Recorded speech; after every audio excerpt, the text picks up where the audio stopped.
Okay, we've been talking about the cells of fibrous connective tissue.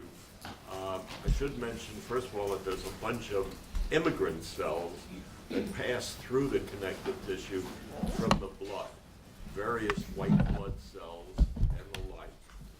But we've been talking so far about cells that are sort of a permanent part of the connective tissue.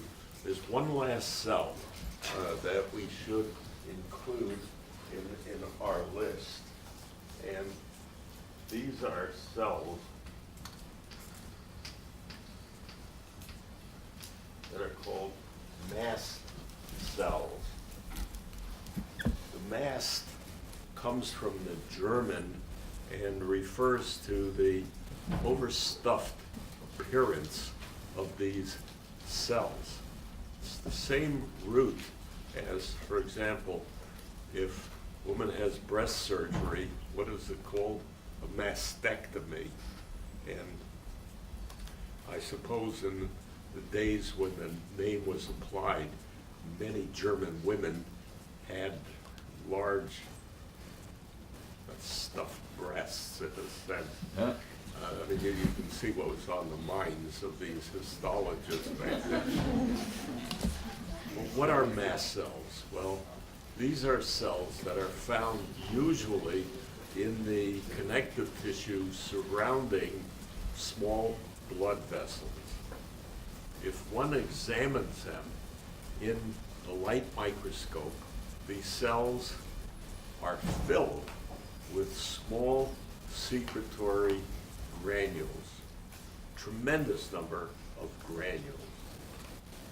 These granules are metachromatic, which makes them easy to identify. In H&E preparations, difficult. I remember many years ago there was a grad student here in the perio department who wanted to do a study of mast cells in the periodontal arena and couldn't identify them. And I told him to use a metachromatic dye, which was toluidine blue, and he did it, and the cells stood out like the stars at night. Immediately easy to spot because these cells have violet granules because they're metachromatic in staining. The granules have been isolated, and they contain two substances, well, actually three, but the two most important ones. First is heparin, Heparin. Heparin is an anticoagulant, and you can see why their presence around small blood vessels might be important, because heparin keeps blood from clotting. So the presence of heparin ensures that the blood stays nice and fluid. The second component, however, is a troublemaker. It contains histamine.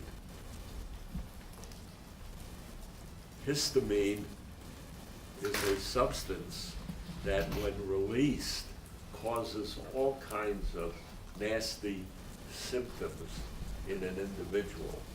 For example, your leaky nose in a cold or in an allergy is caused by histamine, which changes the permeability of blood vessels, among other things.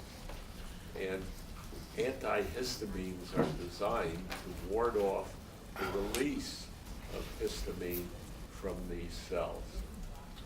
These cells respond to stimuli, antigen, incredibly fast. I've seen movies of these cells that have been exposed to the appropriate stimulus, and they explosively degranulate in like a second. The cell is boom, and all the granules are released, and they can cause a lot of trouble. as I said, they are important cells in keeping your blood moving. So histamine is the price that we pay for having mast cells. Let's move on to the fibers themselves. Now, collagen was one of the first biological materials ever examined in the electron microscope. And a structure became apparent. And it turns out that, well, if you look in Google now about how many different kinds of collagen there are, Google says 16, but I've spoken to some people who work over in biomedical, the faculty, and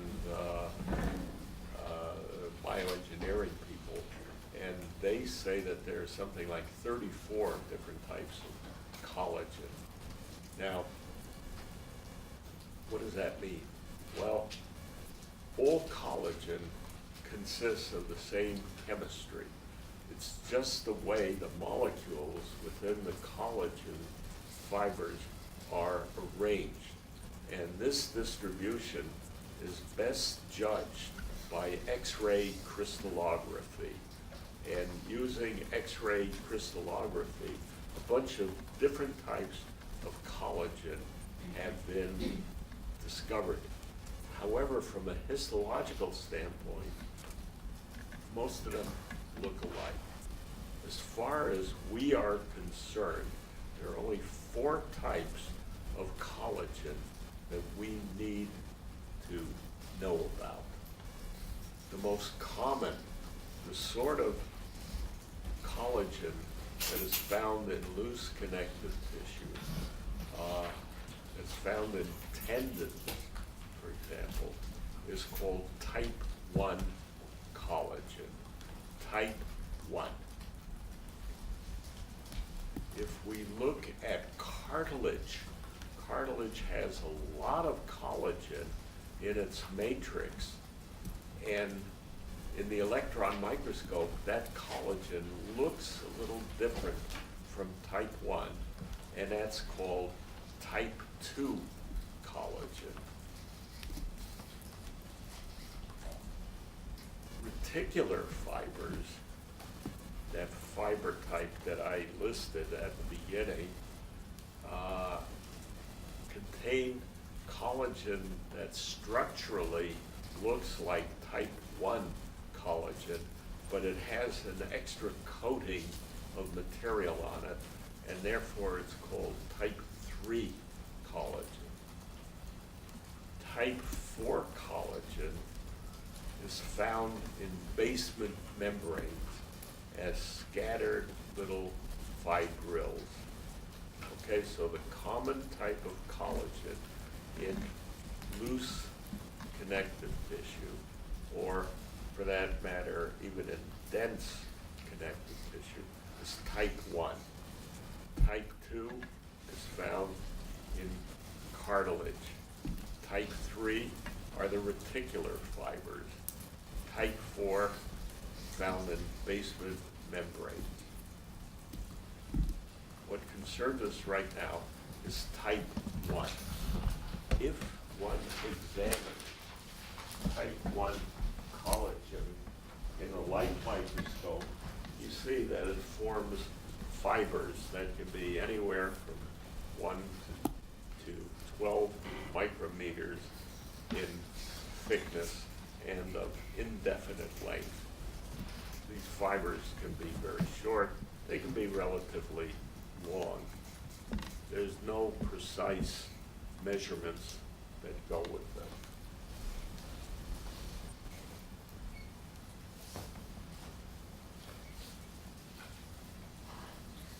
If you take a collagen fiber and with a fine needle start teasing at it, it starts to fray and come apart. And it turns out that a collagen fiber consists of an assemblage of fibrils, collagen fibrils. Now, the fibrils, in turn, are assemblies of what are called microfibrils that are too small to be seen in the light microscope. They're tiny, but you can see them in the electron microscope. So there's a hierarchy of assemblage of collagen. Let's say we could take out one microfilament of collagen and examine it in the electron microscope.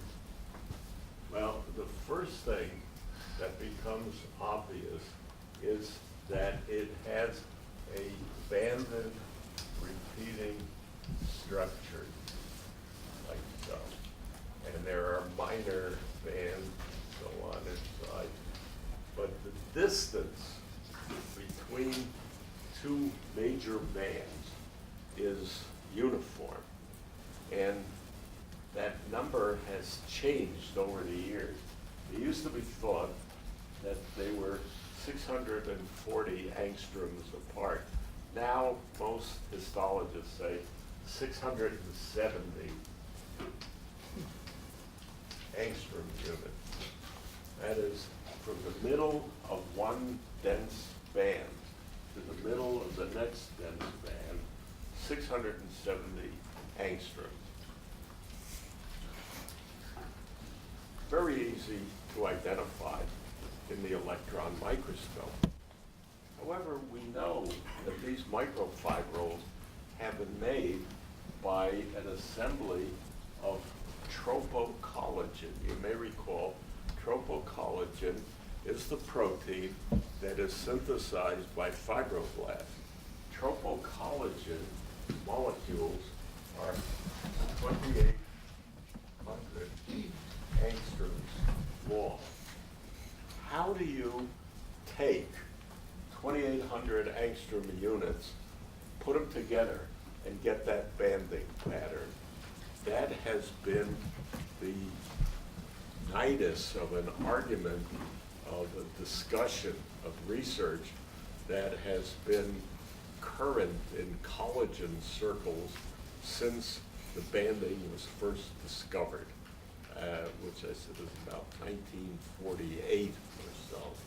So it's a long time, and nobody has ever been able to figure out exactly how these molecules, when they are assembled, lead to this banding pattern. All sorts of fanciful models have been published. There's no evidence for it. Okay, so this banding pattern is unique, and it shows up in collagen type 1. Collagen type 2, the kind that is found in cartilage, has exactly the same biochemical composition, but it lacks the banding pattern entirely.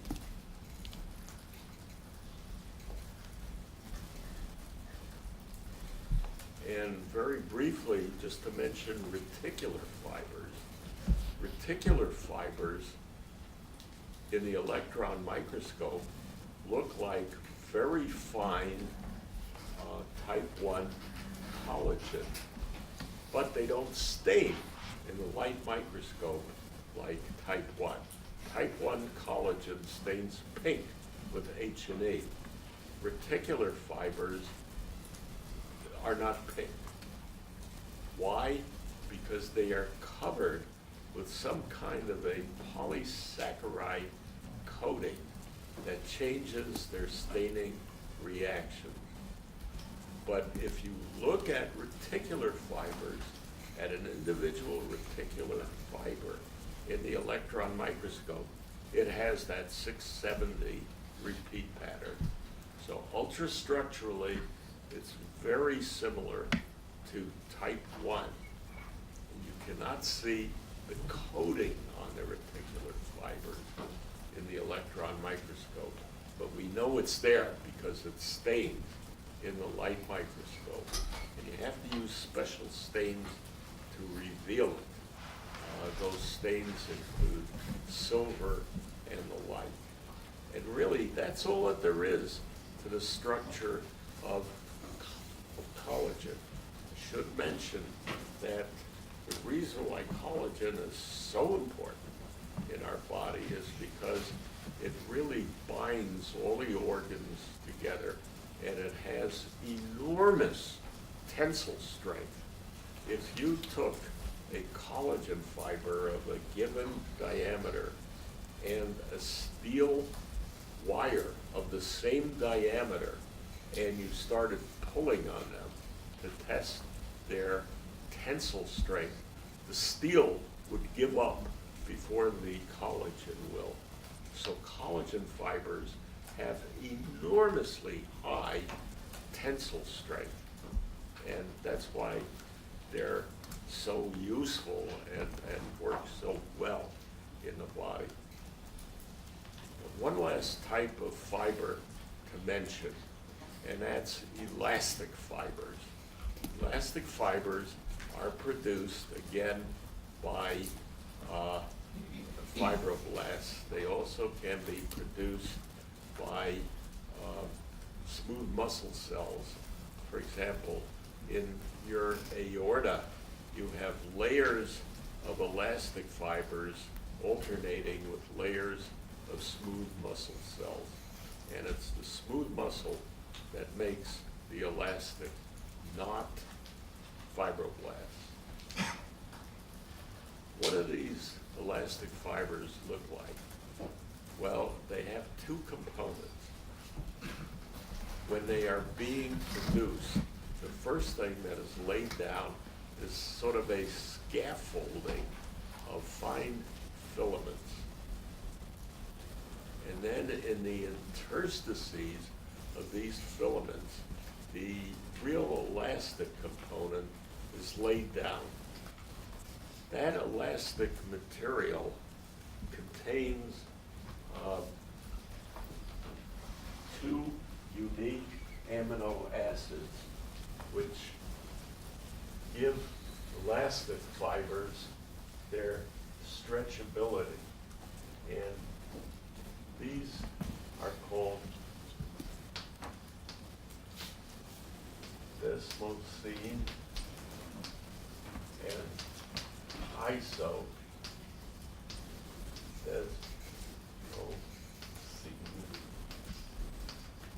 The only place where these amino acids are found in the body is in elastic fibers. And it's their structure that permits these fibers to be stretched to about 150% of their resting length, and then to snap back. If you stretch them beyond that, you'll tear them.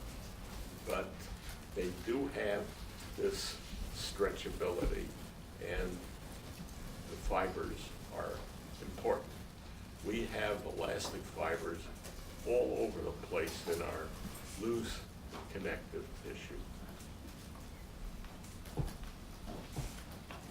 So that then is really the story of these fibers. Oh, just one thing I should mention, because you're dentists, there is a special type of elastic fiber that is found in the periodontal ligament.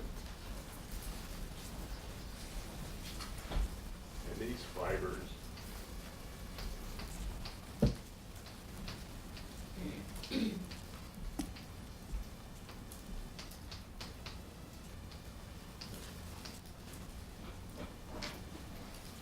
now, let me warn you, when you take periodontics and Dr. Posada is lecturing to you, he invariably mispronounces this word. He pronounces it oxytalin. It's pronounced oxytalin. I know that for a fact because the guy who coined the word was a friend of mine, Harold Fulmer, who at one time was the head of the National Institute of Dental Research, and I asked him, oxytalin is the correct pronunciation, but around our department, you'll hear it referred to as oxytalin.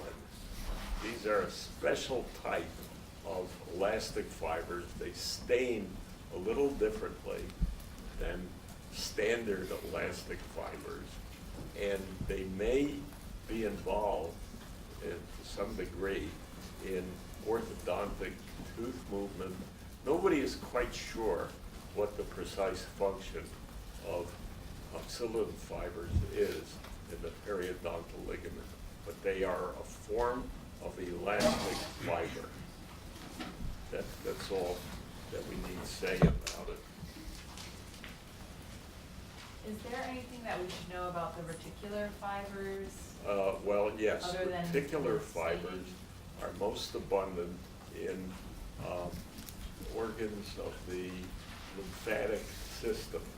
If you really want to see good examples of reticular fibers, they are very abundant in lymph nodes, for example, and they are made by a special type of cell, which are called reticular cells, which may be nothing more than some kind of specialized fibroblast. And they usually form networks. I'll show you some pictures in just a moment. Yes? And I missed something you said. You said elastic fibers are produced by fibroblasts and Yes. one other thing. What's the other thing? No, by fibroblasts. So Just they do it fibroblasts? in two, well, another possible source is smooth muscle. You know, fibroblasts, although they're very talented and are the primary generator of these structures, collagen can be made by other cells as well. You will be learning about them when you talk about dental histology. For example, odontoblasts make collagen. And in fact, there was this study of odontoblasts that told us a lot about how fibroblasts actually operate. And in odontoblasts, you can see how the tropocollagen leaves the cell and gets into the environment. The process seems to be slower there than in fibroblasts. But you'll be hearing a great deal about collagen formation in the tooth. Let me show you some pictures.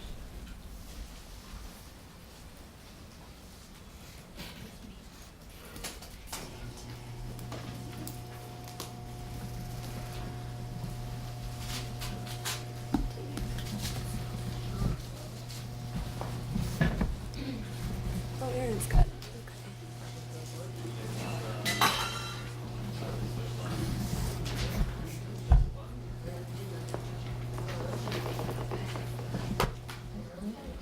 If we can turn the lights down.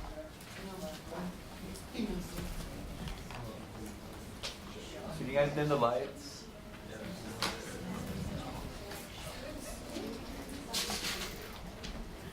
All the lights.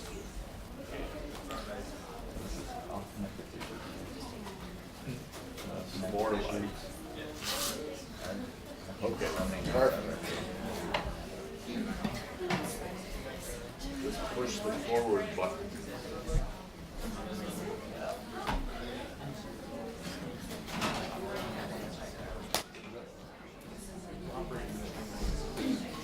That top button.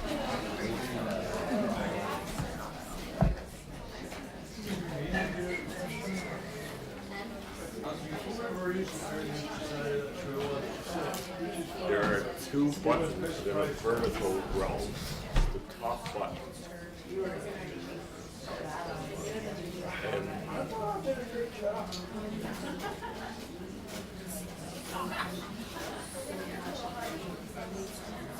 Oh, man. I'll get it right. see those two buttons in a row? I got it. Got it. Good job, guys. Turn out the lights and the focus. Can you guys drop the light? I don't know how to turn off the lights. Good job, guys. What you're looking at here is simply a piece of mesentery, probably the omentum, that was just taken out and laid on a piece of glass, a glass slide, and stained with H&E. Now, first of all, you see the cell nuclei here. More than likely, that's a fibroblast.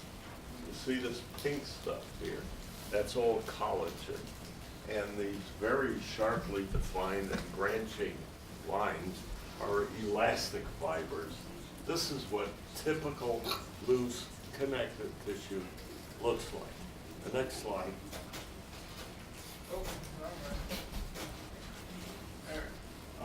This is from a section, and again it shows you loose connective tissue. You see cells that are scattered, and in the background you can sort of make out this pink stuff, which are fibers, but there's a lot of space besides fibers present. The next slide. This is dense, irregular collagenous connective tissue. You see that there is more fibers than space in between the fibers. And the fibers run in all different directions. The next slide. This is just a higher magnification to show bundles of collagen fibers that are oriented helter-skelter in all directions. And those nuclei can be almost any of the cell types that we have described, although most of them are undoubtedly fibroblasts. Dense, irregular, collagenous connective tissue. The next slide is a scanning electron micrograph of loose connective tissue, just to show you the fibers and the amount of space in between the fibers. The big fellows, like that CF, that's a collagenous fiber. Most of these are also collagen fibrils, but those very sharply defined ones that are straight, like this one here, is undoubtedly an elastic fiber. Next slide. This is a longitudinal section through a ligament, and you can see that the collagen is arranged in rows that are very parallel. So this is dense, regular, collagenous connective tissue. Those little black streaks that you see are the nuclei of fibroblasts. And you'll see this even better in the next slide, which is a longitudinal section through a tendon. Next, please. Next. Could you focus this? A little out of focus. You focus. No. Okay, so the collagen is in exact register parallel, and those black streaks are all fibroblasts. So this is dense, regular, collagenous connective tissue. The next slide. This shows you some sheets of elastic tissue present in the aorta, for example. Each of these sheets consists of elastic fibers that are woven together in all different directions. So what do we call it? Dense, regular, dense, irregular? Almost impossible. This is like felt work of fibers to form sheets.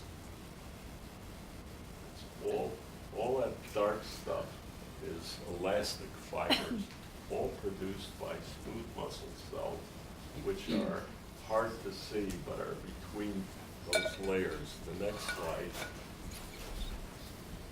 This is from a lymph node, and you can see these black lines that run through it. Those are all reticular fibers.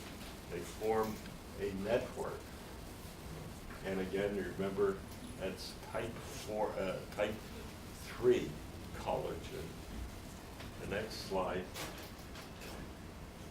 All right, now if we look at the cells, here is a fibroblast that we're looking at in profile.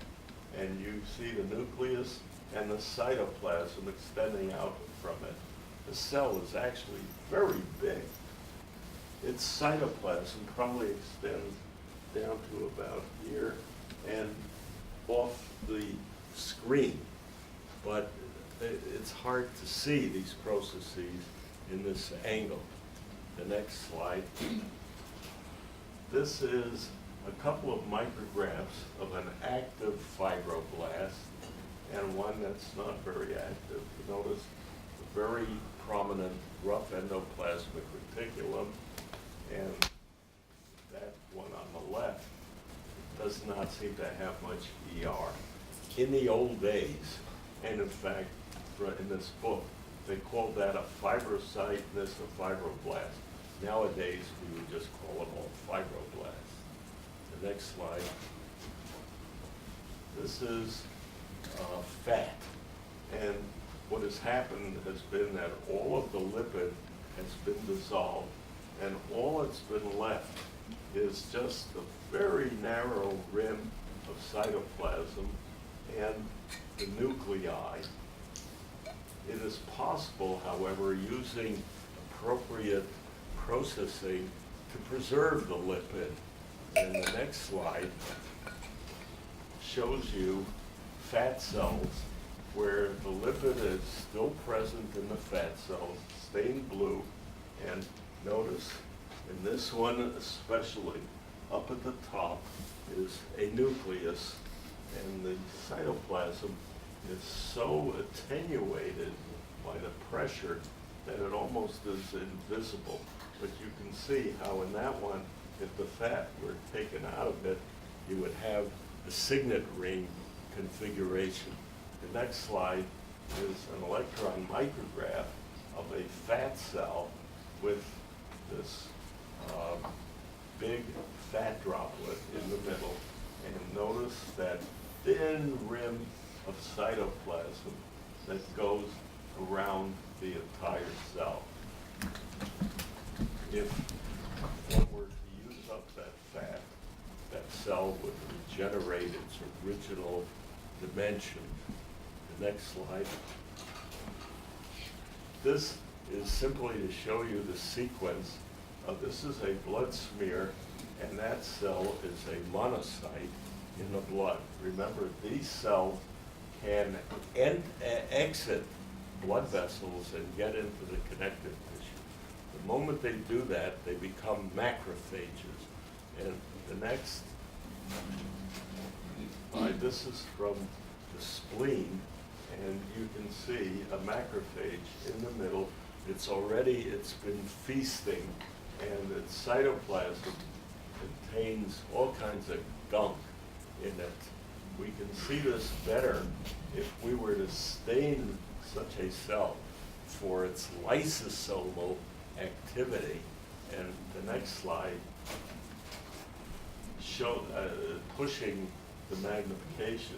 This is a macrophage, and the lysosomes in this cell have been stained black.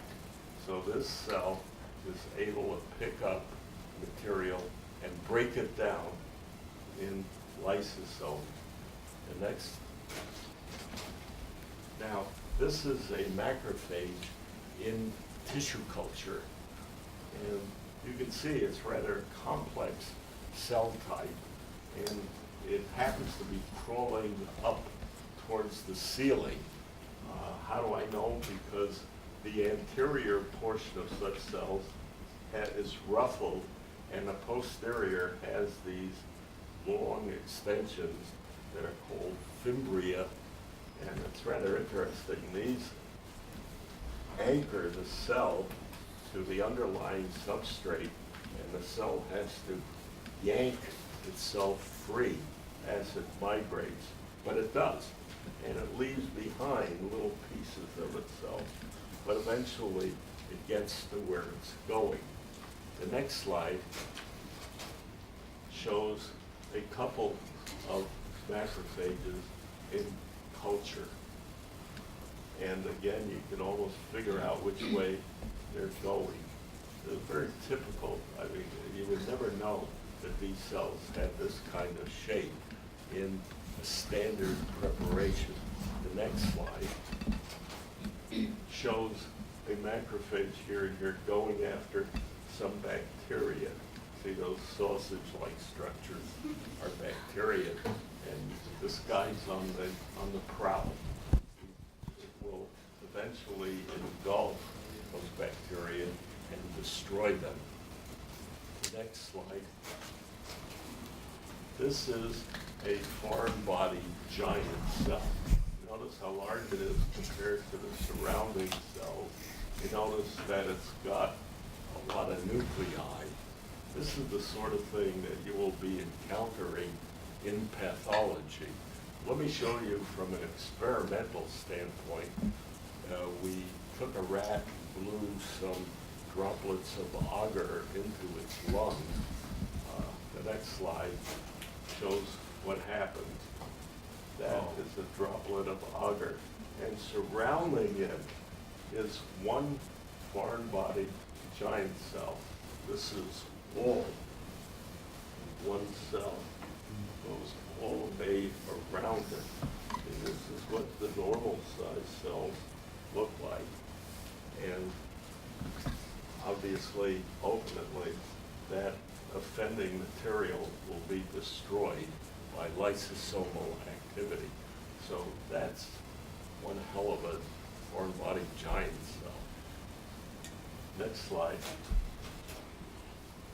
This is a lymphocyte in a blood smear, just to show you that it's mostly all nucleus with just a little bit of cytoplasm on it. Remember, these cells can change into plasma cells. The next slide. The next is an electron micrograph of a lymphocyte. And you see it's practically all nucleus without much specialization of the cytoplasm. The next slide shows you some plasma cells, and it's been pushed beyond the magnification capabilities of the microscope just to show you that cartwheel nucleus. These are plasma cells, and the cell that you saw just before has changed its nuclear morphology into this. Remember, these cells are making antibodies. The next slide. This is an electron micrograph of an activated plasma cell. Notice the tremendous amount of rough endoplasmic reticulum. These cells are pouring out antibodies, thousands of molecules per minute. The next. Here are some mast cells in loose connective tissue. They're, if you're a good histologist, you probably can identify these in an ordinary H&E prep. Even with this kind of staining, you can see that they contain lots of granules. The next slide is one where a metachromatic dye is used.